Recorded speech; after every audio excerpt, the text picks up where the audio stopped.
the school was in such bad shape for teachers that not only did I teach science and math and English, I was also the Swahili teacher. I'll tell you a funny story. People who join the Peace Corps either go there thinking they're going to change the world and they're going to be idolized. They're going to save the village. Mm-hmm. And then the chief is going to name a constellation of stars after you and you walk into the sunset. Or they're great travelers and they go there to be helpful but also to learn. President Kagame said to me 23 years ago, we don't want your strategy. We don't want you to tell us what the IMF and Harvard Economics Department and the African Development Bank have already told us. We know where we want it to go. Rwandans haven't had a lot of medicines, so they're what's called naive systems. Their bodies are pure. There's no drug-drug interaction if you do interesting things. So this should be one day one of the centers of pharmaceutical innovation, manufacturing, clinical trials, training. It should all be in the heart of Africa. Hello everyone. Welcome to the Long Form Podcast. My guest this week is Michael Fairbanks. Michael Fairbanks currently holds the position of Executive Chairman of Akagera Medicine, a PPP between the government of Rwanda and scientists from San Francisco and Boston, focusing on combating infectious diseases. Additionally, he serves as Executive Chairman, a long-standing member of President Kagame's PAC. Michael's expertise is in private sector development and export competitiveness. Alongside his American and Irish nationality, he also holds a Rwandan passport. Hello there. Before we dive into today's conversation, have you subscribed to our channel yet? If you haven't, do so. And remember to share your thoughts with us in the comments below and like this video. Your support means a lot. Now let's get into it. Michael, welcome to the podcast. Thanks, Sanny. Nice to be here. So we are here in your hotel at the Gaylord in Washington, D.C. It's exciting, huh?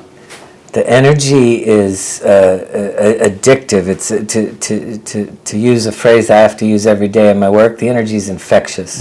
You go down in the lobby, there's thousands of people, and they're all wearing Rwandan colors of blue and yellow, and everyone's happy and greeting each other, and there's lots of hugs, and it's just an incredible environment. So I did not say it in the introduction. We're actually here for Rwanda Day. Yeah. Rwanda Day is a time where in the United States and Europe and other places, we bring the diaspora together, mostly young people, and we have a bunch of panel discussions and side meetings and lots of dinner parties and lunches and things like that. And then towards the end, His Excellency, President Kagame, arrives, and there's a lot of enthusiasm, and he gives a big speech, and it's just it's a tremendous environment. Yeah.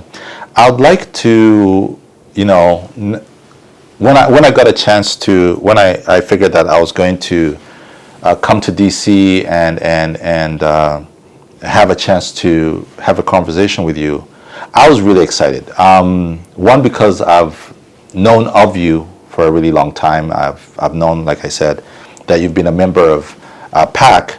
So when I knew that I was going to have a chance to talk to you, I kind of did a bit of research, additional research on who you are, your life story, and how you ended up being who you are today.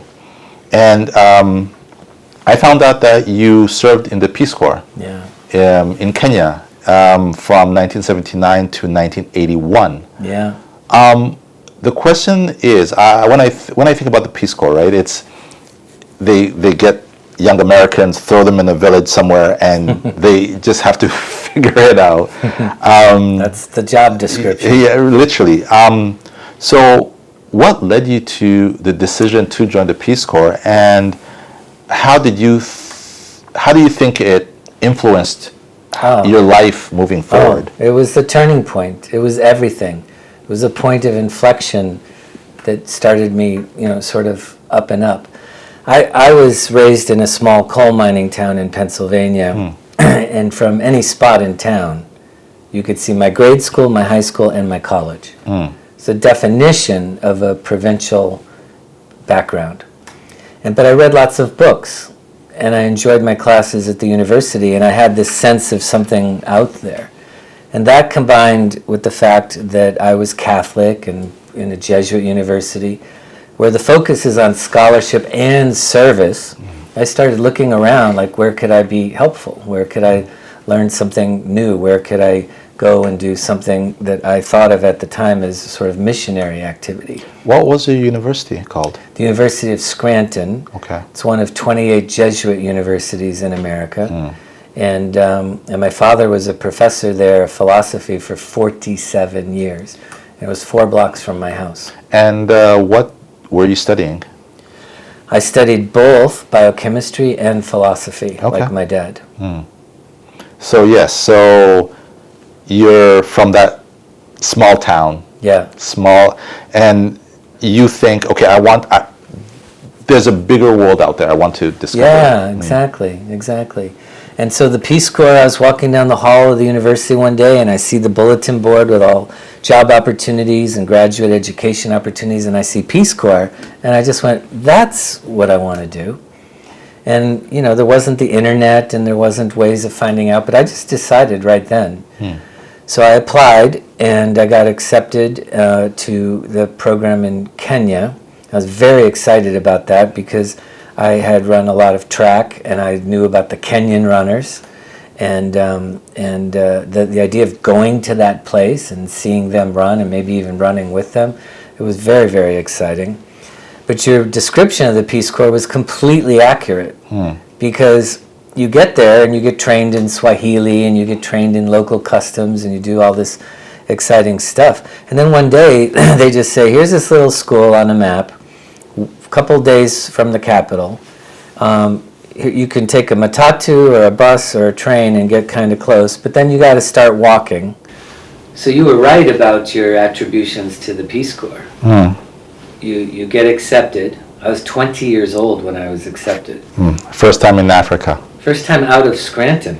Oh, goodness. So now I'm in the middle of the African continent, and they're training me in Swahili and local customs and how to cook in the bush and, you know, do everything you need to do to survive.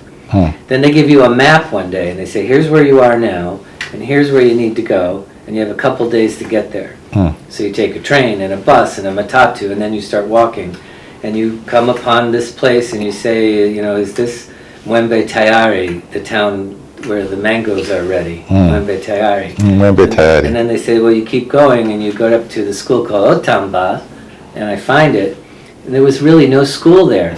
I was told there was a whole school. Yes. But there was only a place for a school. And so I gathered up 12 kids who were around, and I said, let's, you know, get going and kind of build up this school. And we started with 12, and 2 years later we had 250 kids, and we had government status by the end, and the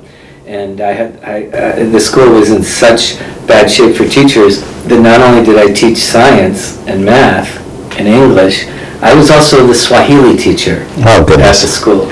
And so at night I would learn the lesson, some kind of verbs, some kind of structure, how to put some, then the next day I would teach it.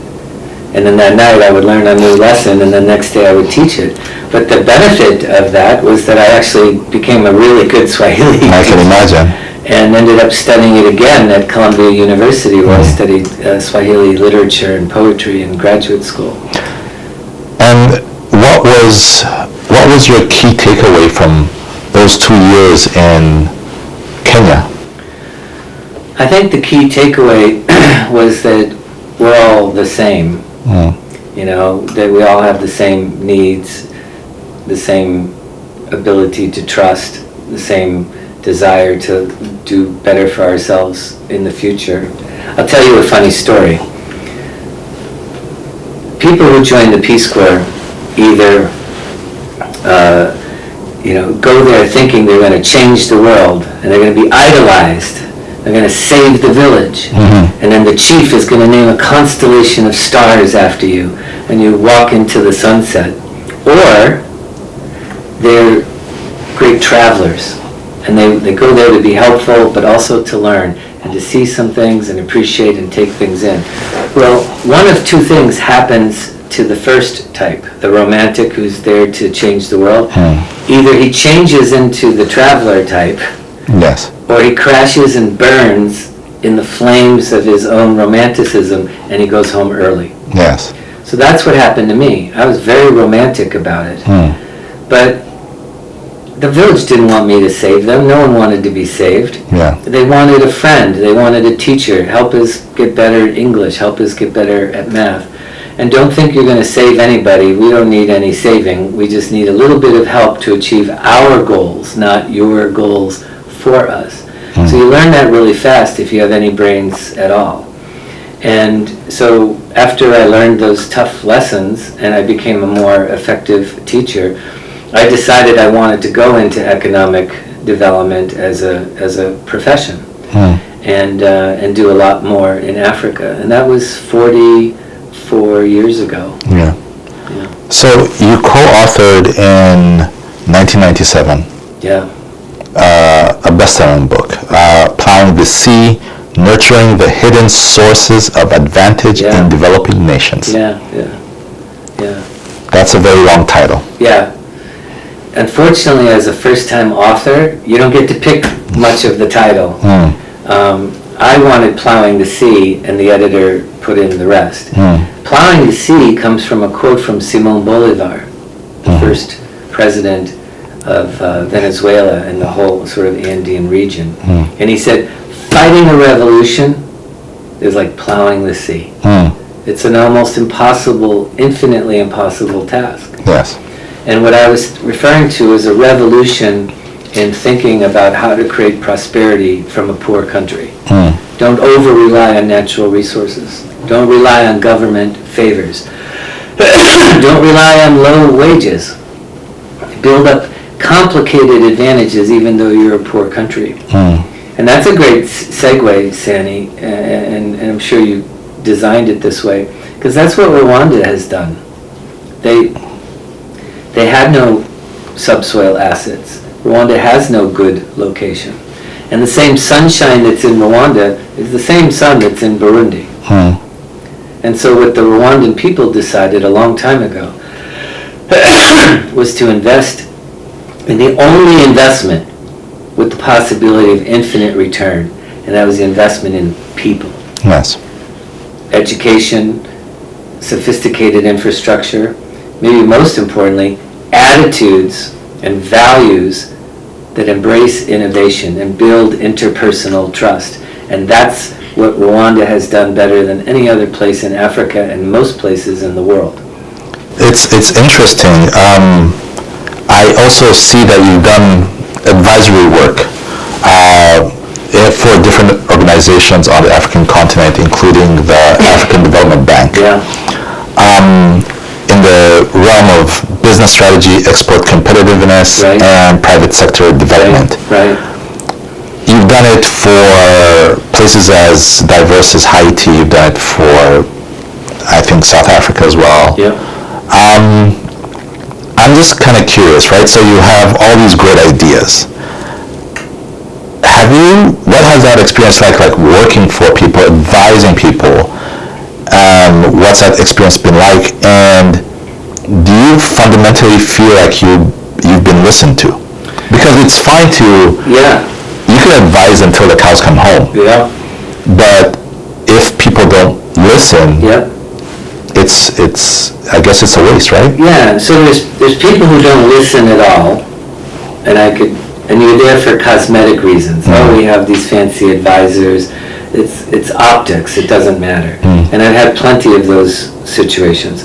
Then there's people who listen and they want to do what you're saying, but the execution is really hard. The countries that do best are the ones who have their own vision of where they want to go. And they're simply asking you to design some policies, some strategies that help them get where they want to go. And that again is the case of Rwanda. President Kagame said to me 23 years ago, we don't want your strategy. We don't want you to tell us what the IMF and Harvard Economics Department and the African Development Bank have already told us. We know where we want it to go. You may support us in that journey.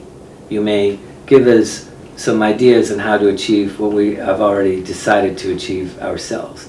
And that's the perfect situation.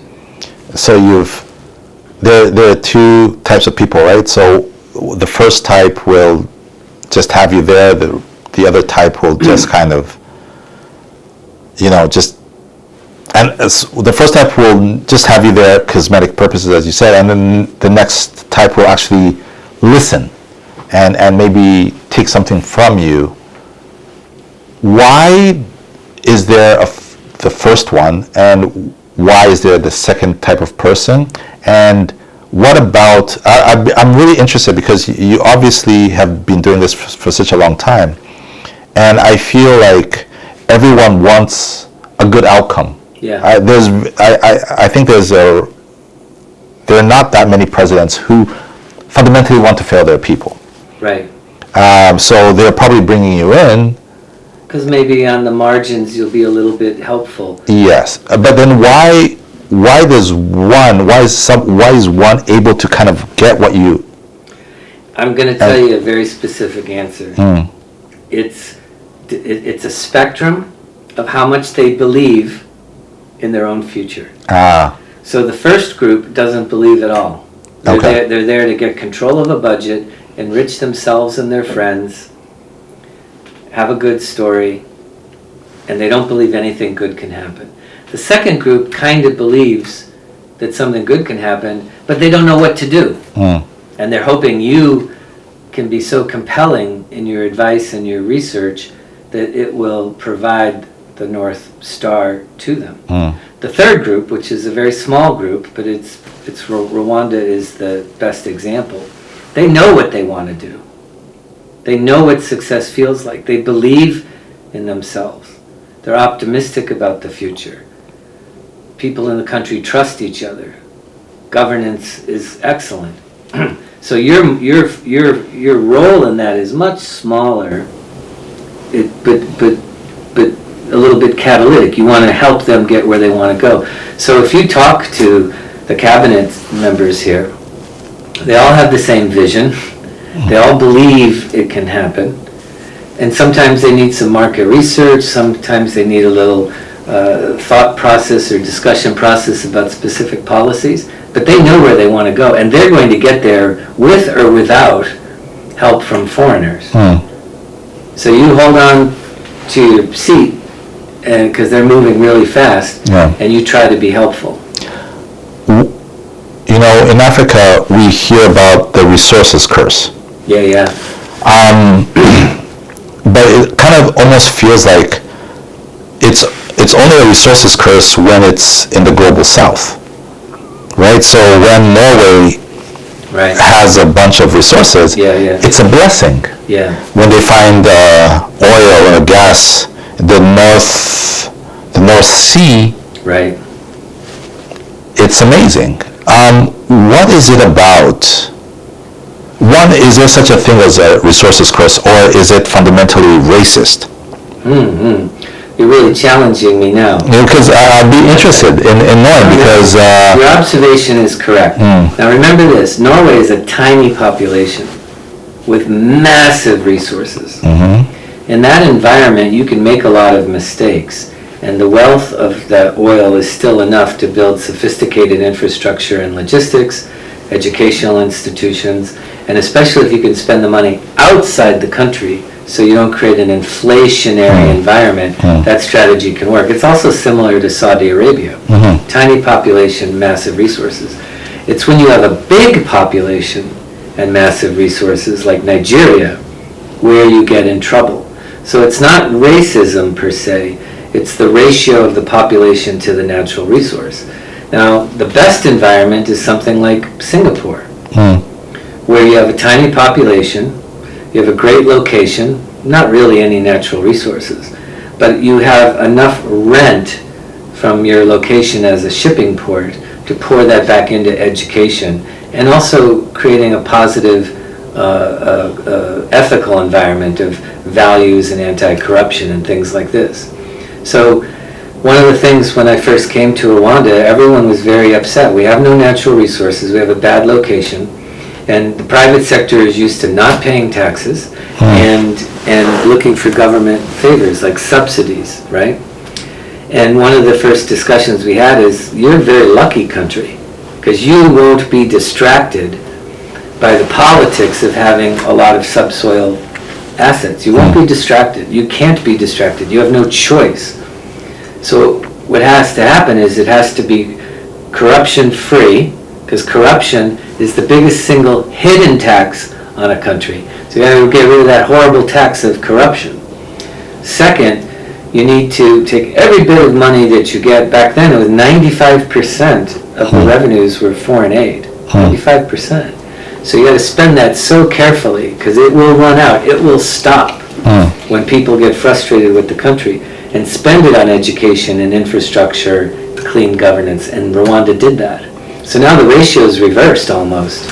You know, almost all of the money that comes in is through trade and tax revenues and things like that. The President Kagame insisted that every private sector had to pay taxes, and they were very upset. Why do we have to pay taxes? We don't have roads. We don't have this. We don't have that. Why should we pay taxes? And he said, you have to pay taxes anyway, and we'll build the country that way. And he was right. He was right. And so now Rwanda has 8% growth over 20 years in a row. The only other country that ever came close to that was China, and China can't keep it up anymore. Rwanda continues to do that kind of thing, and it built trust in the institutions. I mean, the average person in Rwanda trusts the police, trusts the military, trusts the governance mechanisms. There's no hidden tax on the productivity and the prosperity of the Rwandan people, and that's what's really different about the country. Yeah. Would you like to partner with us here at the Longform? If you do, you can send an email to us at longformrwanda@gmail.com. Partner with us and become part of Rwanda's most exciting and in-depth podcast. So I traveled to Mozambique a month or two ago, and I was there to see what Rwanda is doing in terms of helping to stabilize the rest of Cabo Delgado province. And it was really, really interesting to see a story that could have become a story of Afro-pessimism turn around and become a story of Pan-Africanism, people working together to solve, that African solutions to African problems. And but then on the other side of it, you look at what's happening in the DRC, you look at what's happening in South Sudan, as well as North Sudan, Eritrea. And it's sometimes it's hard to not be pessimistic, of course, for the future of Africa. Yes, there Rwanda. I hate to say Rwanda because I don't want to make it seem like we're beating our chest, because we are still a very, very poor country. But do you feel, do you subscribe to the Afro-pessimism that I'm starting to see rear its head after, the last decade or so, when there was that constant conversation around high commodity prices? So Africa is not Africa.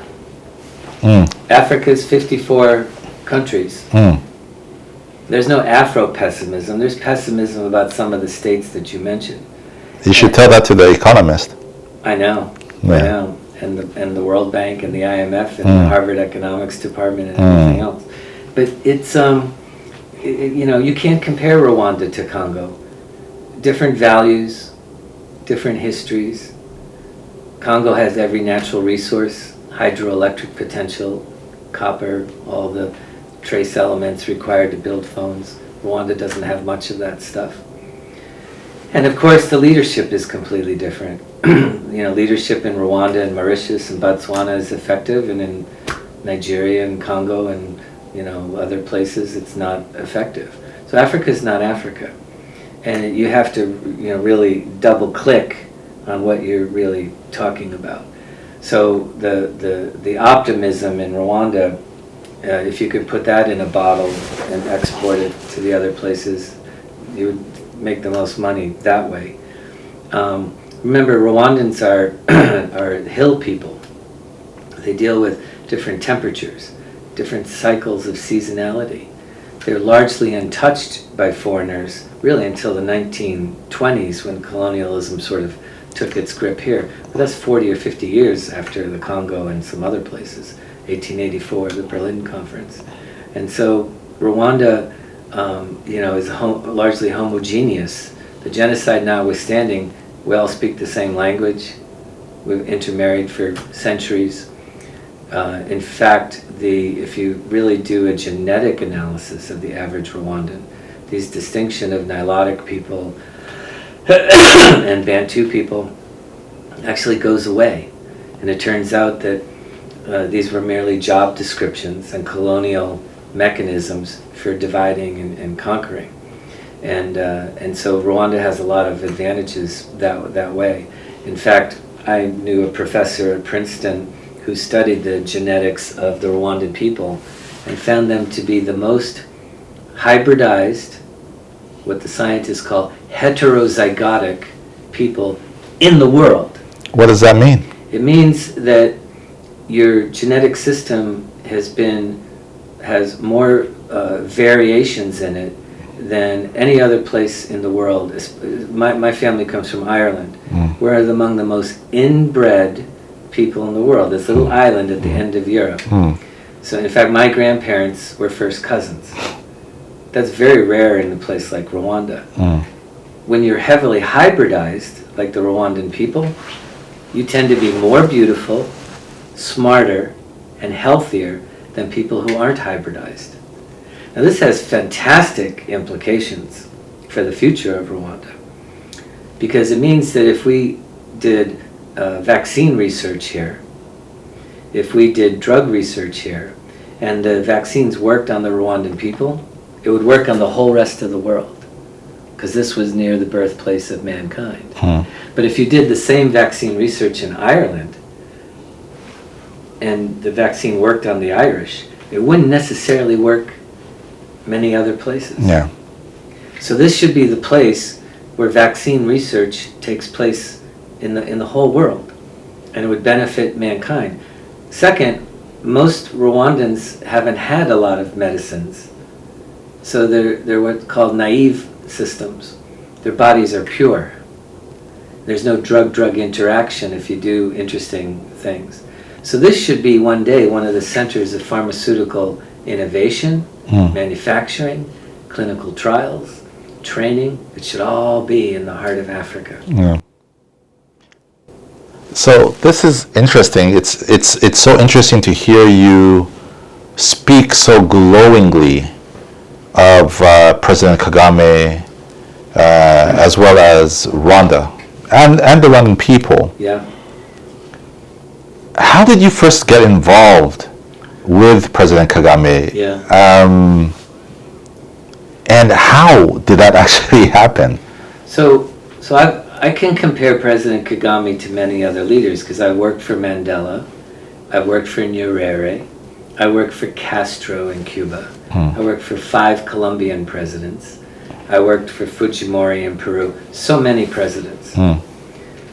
And when the book came out in 1997, and my reputation gained from that, the president of the World Bank, Jim Wolfenson, who wrote a blurb on the back of my book, introduced me to Paul Kagame, and I met him 6 weeks after he became president. So that's in 2000. In 2000, he was elected by Parliament the first time to become president. So 6 weeks after he was president, we met. And I spoke to him the way I'm speaking to you, very practical. What do other countries do? And I think President Kagame was trying to decide, should this be military run? Should this be Ujamaa, like Nyerere, African socialism? Should this be the bruising dog-eat-dog world that Nyerere described Kenya as? What should we be? And there's six basic choices you can make. And the president decided that he wanted a competitive economy, an economy where competition fosters innovation, it spurs human initiative, and it faces the outside world with all its bruising activities, and that if we had the right attitude and we trained people, we would go up and up and up from there. And it was a very brave decision, because he could have played the sympathy card. Some of the detractors of Rwanda say, oh, they just get all this foreign aid because they make everyone feel guilty about the genocide. Of course that's not true. The president's always describing as, we did the genocide to ourselves. Taxpayers from other countries don't have to give us their money. The problem is ours. That was a remarkable approach to take. It was remarkable. Nobody else was talking that way. But by putting the locus of responsibility for our own future on our own shoulders, you create a self-determined atmosphere, not a fatalistic atmosphere. I can remember going around Kenya as a young Peace Corps volunteer, and the Africans in the village, look at this dirt road, it's a disgrace. When it rains, our little houses flood from the water. We need the Norwegians or the Dutch to fix our road. And that was the normal approach at the time. I think President Kagame, if he'd been there that day and heard that, he'd say, fix your own damn road. Yeah. You can ask for help where it makes sense, but you put the responsibility on your own shoulders and you get moving. So you obviously, I would not be so brazen to say you fell in love with the man. But it does seem that at a philosophical level, there was a certain kind of like... I was learning a lot more from him about values and attitudes that embrace innovation and create the grounds for prosperity than he was learning from me about strategy and policy. Yeah. So, he's the greatest leader in the world, probably. That's what you believe? You believe President Kagame is... It's not a doubt in my mind. And I know more leaders than anybody else I know. I can tell you the same stories about Mandela or Nyerere. I met Mobutu a few times. I've seen them all. What do you think makes President Kagame so special? So there's no doubt that the family he came from, where his dad was a business advisor to the king, where his mom was a sister to the queen, gave him a kind of noblesse oblige, where he just decided, I have advantages that I need to convey to someone else. There's no doubt that the military training of discipline and planning, where he was so successful, has a role in this. But what I really think it is I asked him once, we were in London, and he was about to give a big speech, and I had the very nice opportunity to sit with him in his beautiful big hotel room. He was watching a soccer game and getting ready to give his speech. And I said, Mr. President, what makes you do this? I said, the world is as mean to you now as they were during the genocide. Picking. Probably even worse. Well, I even suggested that. And you know what he said? He said, it's my personal duty. That's why I do it. It's my personal duty. And that's because of the family he came from, the military training. It was his he was putting the responsibility for the future on his own shoulders. He was strapping an entire population to his back, and he said, I'm going to believe until everybody else believes. It's my personal duty. I never heard anybody talk that way. And now that you are a Rwandan citizen, you made that choice. You said, I want to be part of this. I wanted it very bad. I my only regret is I wasn't born in the country, that I didn't help with the genocide. I try to make up for it in other ways. I wanted to be part of it. How do you now, the president put us on his back. Yeah. He strapped, at the time, 8 or 9 million people to his back, and he said, I'm going to believe until everybody else does. So you're a Rwandan, I'm a Rwandan. Do you believe? Well, that's a funny story too, because most of my work in the 90s was trying to persuade leaders that they could do more. So I'd say to, Castro, you need to privatize more, democratize more, liberalize more, stabilize more. Those are my 4 things, right? Yes. I'd say this to the Colombians. Let's talk about Castro, Well, because he's really interesting. Okay. Let me finish this point. And with President Kagame, we'd be sitting and talking. And remember that the roads were dirt. Some of the cabinet members still took pistols in their belt for their personal security. Yeah. It wasn't great in 2000. It was still run by NGO and missionary money. We were still exporting sympathy. Not much else. If you want to go see the gorillas, it cost $35, not $1,500. Yeah. It wasn't a great situation at the time.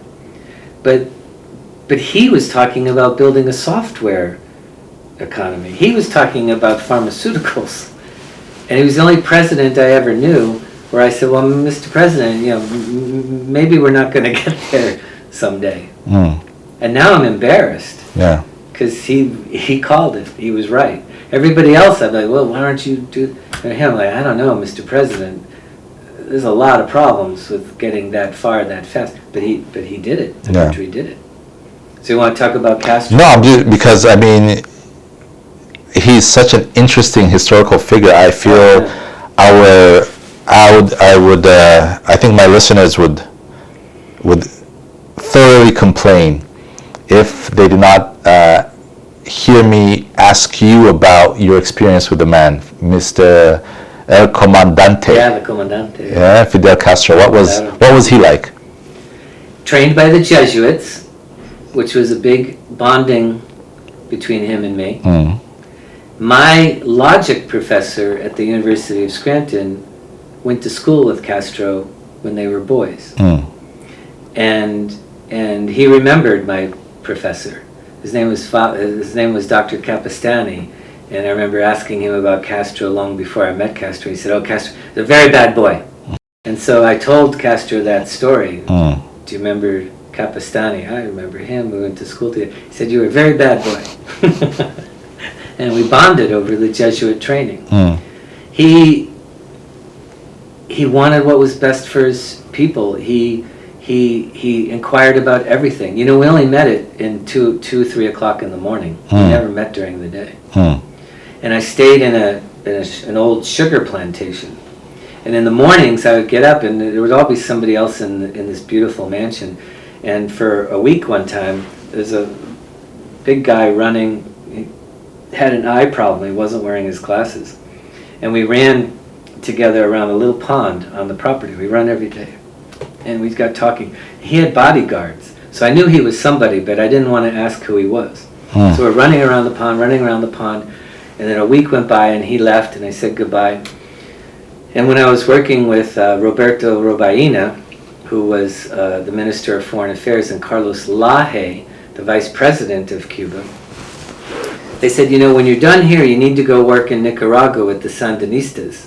And I said, I don't know, it's all I can do to get permission to come to Cuba from the Clinton White House. It's all I can do.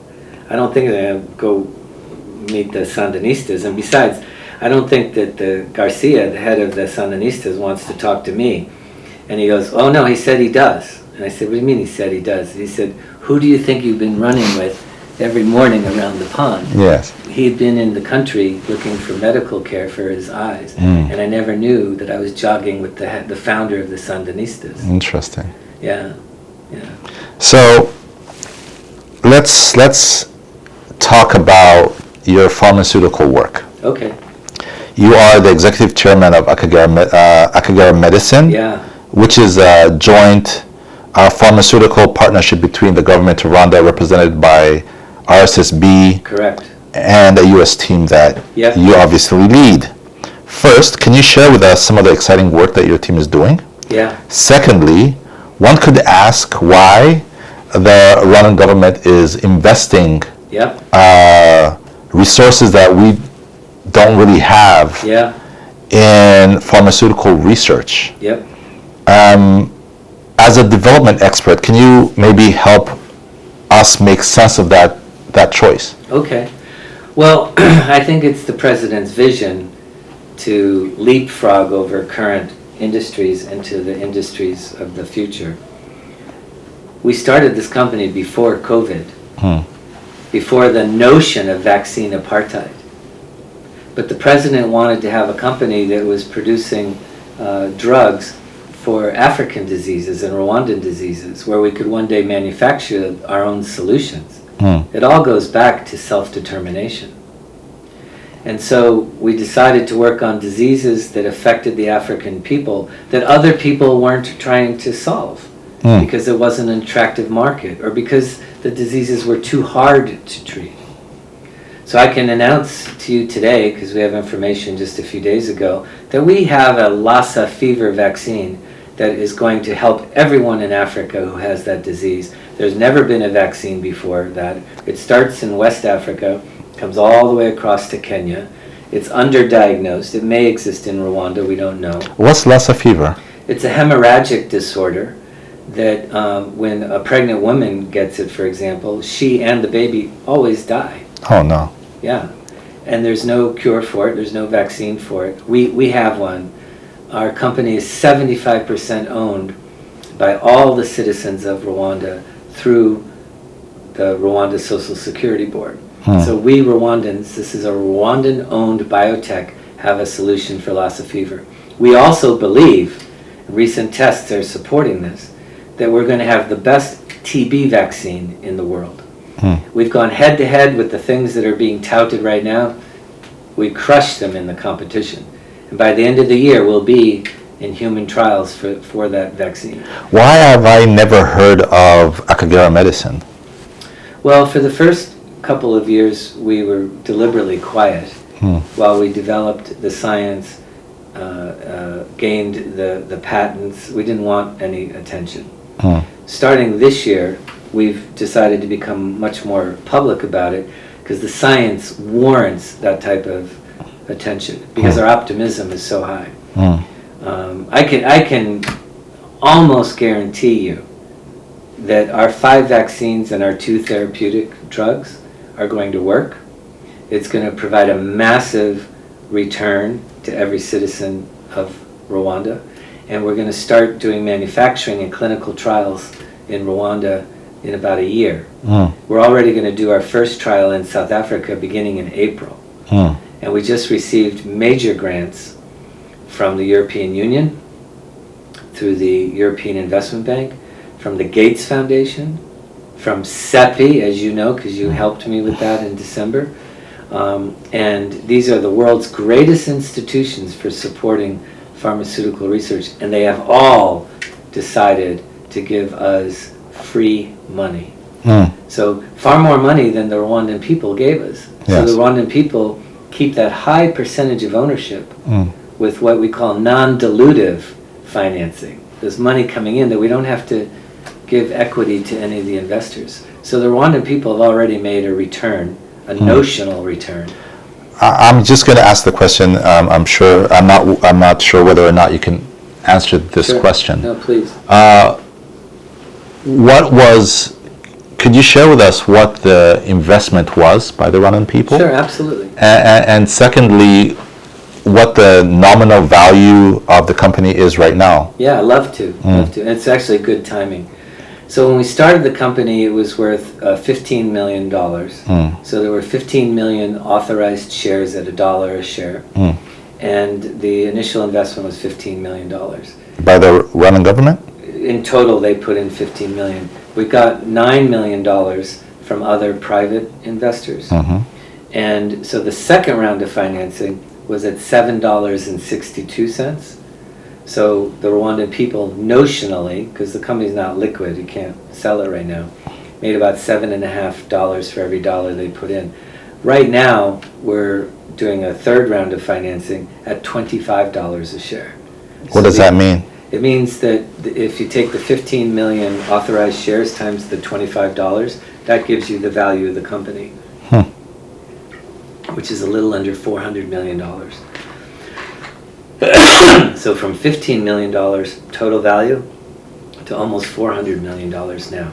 So, in real terms, it's good. It's well and good to have $400 million somewhere. Yeah. But what does this actually mean? Because fundamentally, we're pumping out pharmaceutical students and medical students and all these researchers. These young Rwandans need jobs, opportunities. Yep. When do you said that you're planning on going into manufacturing sometime in the future? Yeah, next year. Yes. What does that look like in terms of job opportunities? I call it facts on the ground. Mm-hmm. So what it means is we've already hired the first 2 Rwandans to work in Rwanda. We're going to hire 35 more in the next 2 years. Actually 33 more for a total of 35. We're going to build manufacturing capacity in Rwanda.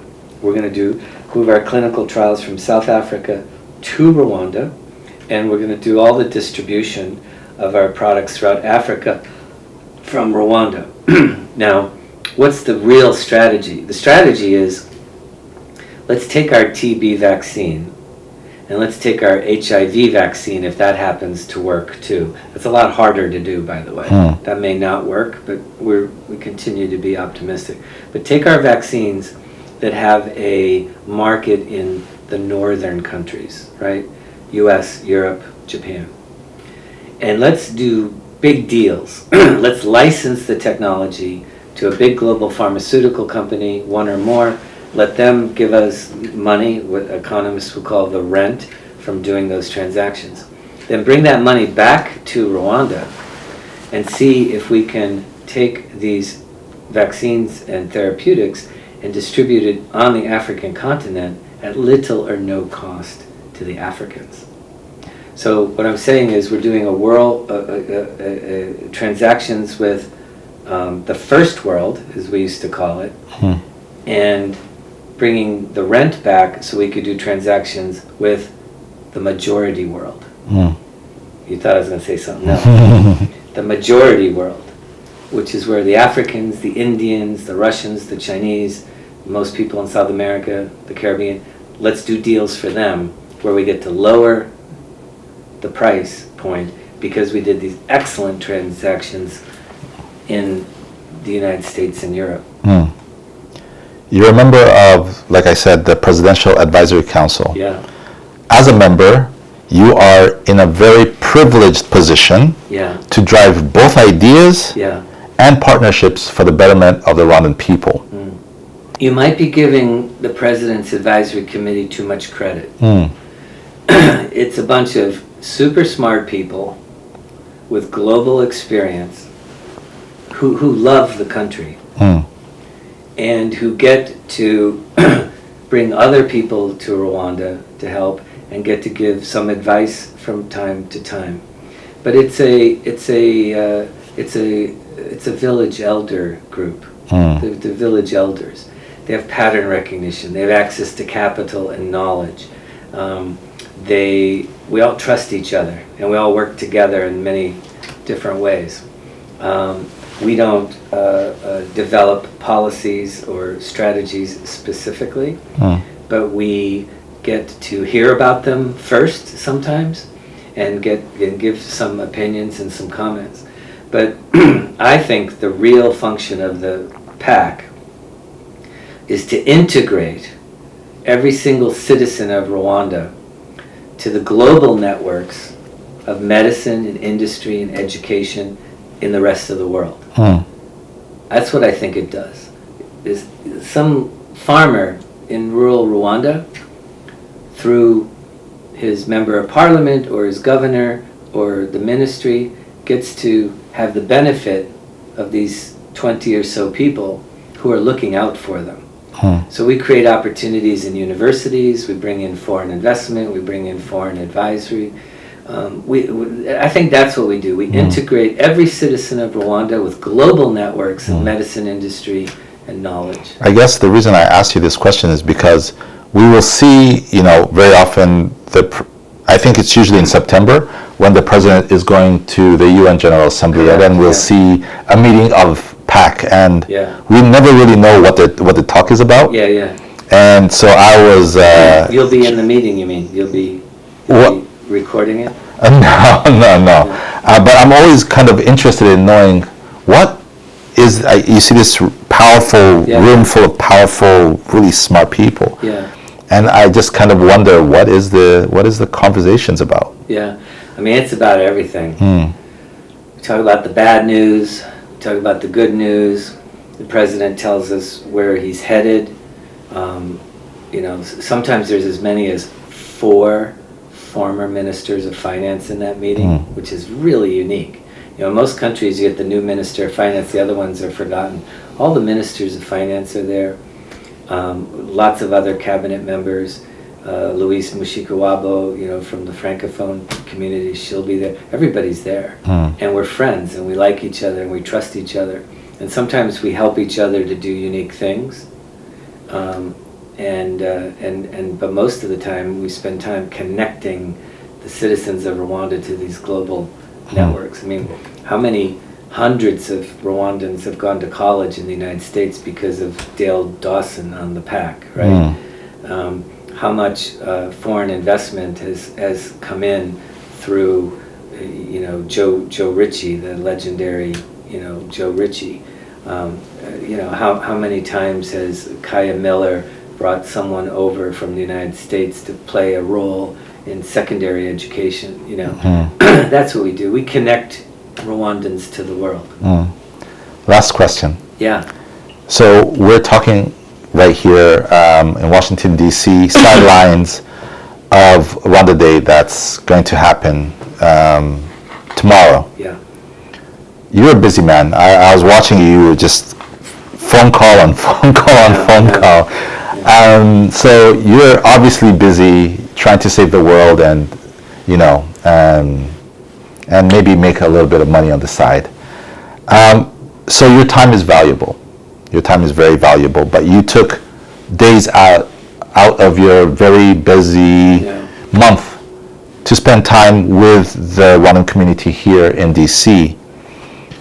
What value do you believe that Rwanda Day brings, not just to you, but maybe to the larger community of Rwandans and friends of Rwanda in the United States? And what do you hope to see in this Rwanda Day versus some of the other ones that you've probably been a part of? I think I've been to most of them. Maybe I missed one. I don't think I was in the London one, but I've been to Boston, Chicago, San Francisco. I've been to most of them. Besides corruption, the second biggest hidden tax on an economy is lack of trust. If you don't trust your institutions, then that's a horrible way to build your economy. It just won't work. And what I see happening in this diaspora community is it builds trust in the leaders of Rwanda. It's an advertisement to come home and build capacity there and be part of the movement, moving the country forward. So it's building a shared vision, a sense of trust, and colleagueship. And you just walk around this hotel now. You've seen it. People are hugging each other. They're all wearing the colors of Rwanda. Tomorrow, when the president arrives, they will go insane.